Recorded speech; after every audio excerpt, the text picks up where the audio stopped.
Les attaques des colons et de l'armée se multiplient, on le dit à chaque fois, mais c'est toujours plus vrai.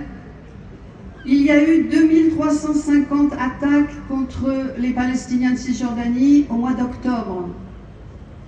À Jenin et à Naplouse dans le nord, à Jéricho dans la vallée du Jourdain. Ce sont des attaques contre les personnes, contre leurs biens, leurs maisons, leurs voitures, contre leurs animaux et contre leurs oliviers. Et on sait que l'olivier, c'est le symbole de la Palestine. Et en plus, c'est actuellement le moment de la récolte.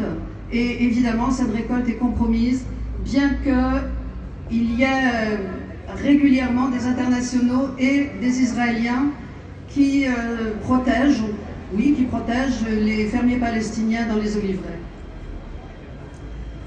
En octobre, 440 Palestiniens ont été arrêtés en Cisjordanie. Pour un chercheur palestinien, je cite, « La politique d'arrestation menée par Israël fait partie intégrante de l'occupation et de l'apartheid. L'occupant vous arrache à votre famille, à votre ville, vous colle l'étiquette terroriste et vous inflige des traitements dégradants. Les Palestiniens vivent avec cette épée de Damoclès au-dessus d'eux. À tout moment, n'importe quel officier israélien peut décider de vous arrêter, de vous placer en détention administrative et vous n'aurez aucun moyen de vous défendre. » Et puis, je vais vous citer un ami, un militant du Front populaire pour la libération de la Palestine qui vient de sortir de prison après 22 ans de détention. Il s'appelle Nader et il dit « Après octobre 2023, l'occupant a révélé son vrai visage de fasciste. Toutes leurs actions sont devenues des actes de violence sans limite. Tout était intentionnel, calculé, planifié pour détruire complètement la personnalité du prisonnier, pour détruire sa psyché, pour le vider de tout esprit de résistance.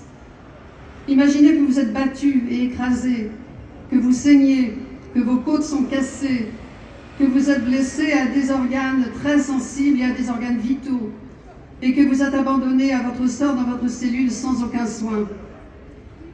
Imaginez que les infirmiers arrivent dans votre cellule avec des bâtons et vous disent « Je vais te tuer parce que tu es arabe et méprisable. » Et pire que tout cela, le traitement infligé au corps des martyrs, charriés hors des cellules et exhibés au milieu de tous pendant des heures dans la cour. Pire encore peut-être que le traitement infligé aux prisonniers, le Parlement israélien vient de proposer une loi qui décidera d'infliger la peine de mort aux terroristes, ajoutant dans la foulée « Il n'y a aucun Israélien qui soit terroriste ». Il s'agit donc d'appliquer la peine de mort aux Palestiniens. Dans le vote préalable, le premier des trois, la proposition a obtenu 39 voix contre 16. Et puis il y a le Liban aussi. Près d'un an après le cessez-le-feu qui avait été conclu entre le Hezbollah et l'armée israélienne, les bombardements israéliens continuent presque tous les jours, surtout au sud du Liban, et les incursions de l'armée aussi. Dans le sud du Liban, l'armée israélienne a des postes militaires dans 5 villages, et puis elle occupe toujours le plateau du Golan. D'après la FINUL, la force d'interposition des Nations Unies pour le Liban, le cessez-le-feu a été violé 6800 fois entre le 27 novembre 2024 et le 22 octobre 2025. Depuis l'établissement du cessez-le-feu, plus de 250 Libanais ont été assassinés et pendant l'année précédente, plus de 4000 avaient été abattus. Selon Mediapart, qui a envoyé des journalistes sur place, je cite, « Les paysans et les enfants qui venaient puiser de l'eau dans la retenue entre ce poste avancé de la FINUL et les militaires israéliens ne se montrent plus, trop peur d'être visés par les drones. » L'UE condamne. Jeudi 13 novembre, à l'aube, l'aviation israélienne a mené une série de raids sur des installations construites sur les rives du fleuve Litani, dans le sud du Liban.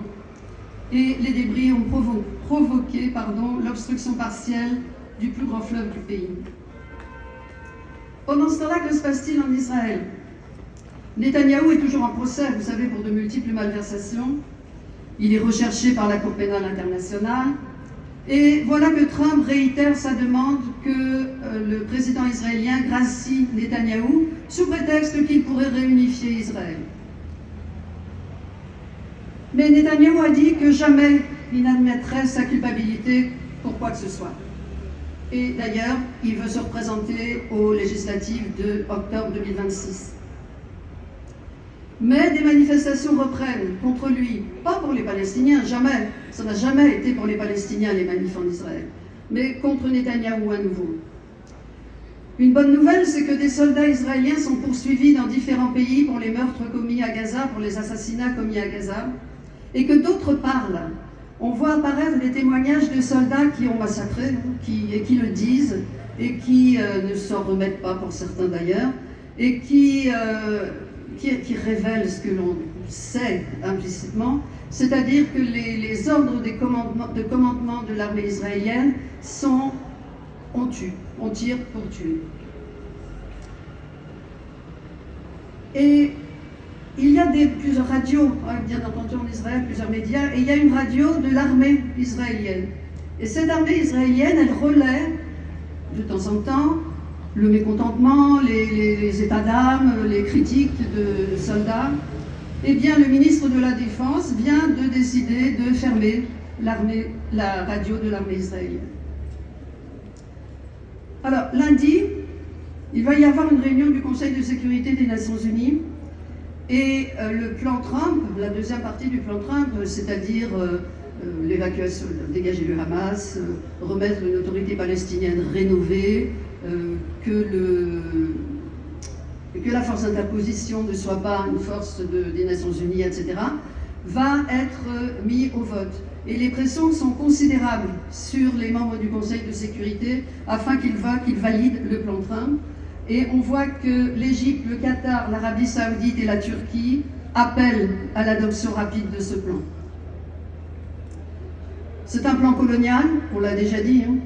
C'est un plan qui exclut les Palestiniens, qui sont dépossédés non seulement de leur terre, de leur vie, mais de la voix au chapitre pour leur avenir, et sans que jamais la responsabilité d'Israël ne soit mentionnée. Alors un petit tour par chez nous. La complicité de la France est absolument évidente au regard des livraisons d'armes à Israël, d'une part. En 2024, les commandes d'Israël ont totalisé 27 millions d'euros, du jamais vu depuis 2017. Et aujourd'hui, en plus de ces livraisons, il y a des commandes supplémentaires pour 16 millions d'euros. Alors, on sait que la France est signataire de plusieurs textes qui interdisent la livraison d'armes s'il existe un risque qu'elles soient utilisées pour commettre des crimes de guerre, mais autant c'est vrai pour la Russie, autant c'est vrai pour l'Iran, autant c'est pas vrai pour Israël. Et puis, autre exemple de complicité flagrante, c'est l'autorisation par Macron lui-même de la présence de firmes d'armement israéliennes au salon Millipol. Alors, l'année dernière, il y avait eu une interdiction que certains je ne sais pas si on dit entreprises, enfin disons-le, des entreprises israéliennes ne soient pas autorisées à venir. Cette année, ça devait être la même chose, mais là, Macron vient de dire, mais si, ils sont tous bienvenus. Donc on est dans une situation particulièrement préoccupante, d'autant plus que, et on le voit aujourd'hui, la mobilisation faiblit. De manière générale, la population ici, en tout cas, considère que, bon, ça y est, c'est réglé, il n'y a plus de bombardements constants sur Gaza, les gens meurent plus par dizaines de milliers, et se sentent moins concernés et ne ressentent pas l'impérieuse nécessité pourtant de dénoncer les crimes abominables et le génocide qui continue. Alors je vais vous dire la suite des événements. Bon, déjà, on a tracté contre le chanteur franco-israélien Amir l'autre jour à l'Arena.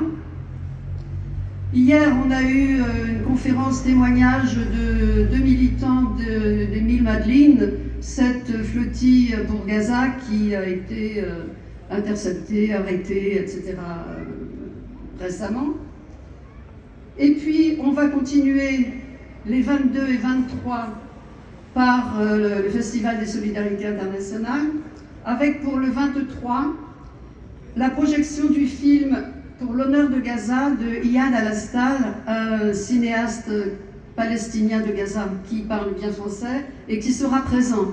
Ce sera à 20h au studio, donc le 23, le dimanche 23. Le 29, il va y avoir des manifestations, alors il y en aura ici, comme d'habitude, organisées par le collectif et pris en charge par le collectif.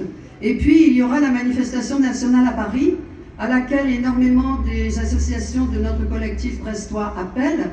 Et moi, je vous invite évidemment à vous joindre à nous, si vous le pouvez. Sur la page Facebook de la FPS et sur Instagram, on va mettre les liens pour s'inscrire. Et si vous ne pouvez pas y venir, vous pouvez participer financièrement. Et il y a aussi un lien pour Hello Asso. Après le 12 décembre, un autre film en partenariat avec Amnesty International, La voix de Hind Rajab, au studio toujours. Vous savez, Hind, cette petite fille qui a été assassinée toute seule, perdue dans sa voiture, criblée de balles, et qui était au téléphone avec une de secouristes et on entendait sa petite voix. C'était quelque chose de bouleversant. Et ce film a obtenu énormément de récompenses, dont au Festival de Cannes.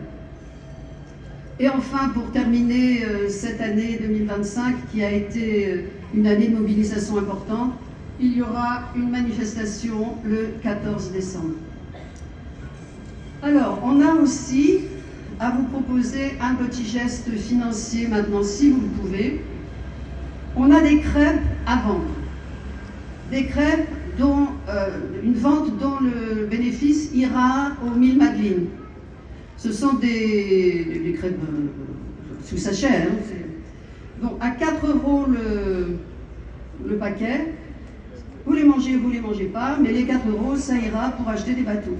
Donc n'hésitez surtout pas. Elles sont, je ne sais pas où.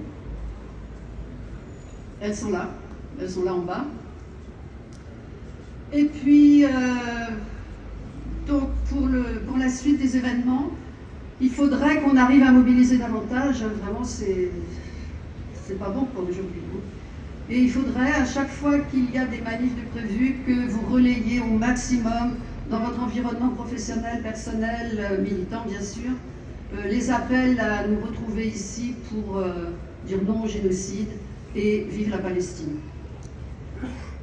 Allez, on y va. Free, free Palestine. Free, free Palestine. Free, free Palestine. Free, free Palestine. Tahia, Tahia, Palestine. Tahia, Tahia, Palestine. Tahia, Tahia, Palestine. Tahia, Tahia, Palestine. Merci. Bon, on manifeste?